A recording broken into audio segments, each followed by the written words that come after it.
নির্বাচন কমিশনের পাশাপাশি নেতাকর্মীরা এবং সাধারণ মানুষও তো এক ধরনের নির্বাচন কেন্দ্রিক প্রস্তুতির মধ্যে ছিলেন।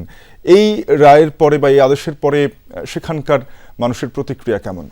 শাফিন, আমি এই মুহূর্তে রয়েছি যে উপজেলাটাকে নিয়ে আসলে সমস্যা, সেই বেড়া উপজেলা। এই বেড়া উপজেলার একটি অংশ পাবনা 1 আসন এবং অপর অংশটি 2 আসনের মধ্যে নেওয়াতে আসলে এই সমস্যা হয়েছে এবং নির্বাচন স্থগিত ঘোষণার পর থেকেই চার দোকান থেকে শুরু করে বিভিন্ন মহলে এটা নিয়ে কিন্তু আলোচনা হচ্ছে। নেতাকর্মীদের মধ্যে ব্যাপক আলোচনা হচ্ছে, ভোটারদের মধ্যেও।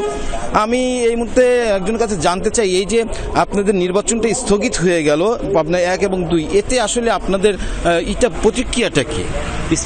বিসমিল্লাহির রহমানির রহিম। আমার প্রতিক্রিয়া, দীর্ঘদিন আমরা এই এলাকায় ভোট দিতে পারিনি।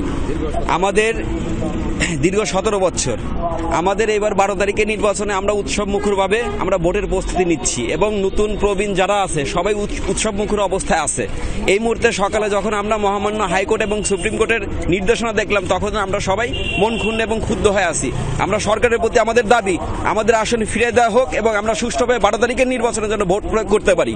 এই আমার শাফিন, আসলে যেমনটি শুনছিলেন যে তাদের সবার ভিতরে একটি আগ্রহ ছিল এই 12 তারিখের যে নির্বাচন, সেই নির্বাচনকে ঘিরে একটা উৎসব মুখর পরিবেশ বিরাজ করছিল, কিন্তু আজকের এই ঘোষণার পর থেকে তাদের সেই উৎসাহের মধ্যে কিন্তু ভাটা পড়েছে। আমি যদি আরেকজনের কাছে জানতে চাই যে এই যে আপনাদের যে নির্বাচন স্থগিত হলো, এতে আপনাদের প্রতিক্রিয়াটা কি?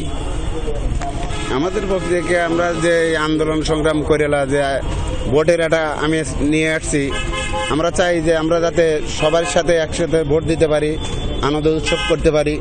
এই আমাদের প্রত্যাশা, এই আশা। আমাদের আসন যেরকম ছিল সেরকম ফিরে আসুক। শাফিন, আসলে সবারই একটি প্রত্যাশা যে তারা যে নির্বাচনমুখী যে ছিল এবং উৎসাহ উদ্দীপনার মধ্যে ছিল যে আগামী সংসদ নির্বাচনে ভোট দেবে, সেইটাই তাদের মধ্যে ভাটা পড়েছে। শাফিন, কলিট, আপনাকে ধন্যবাদ।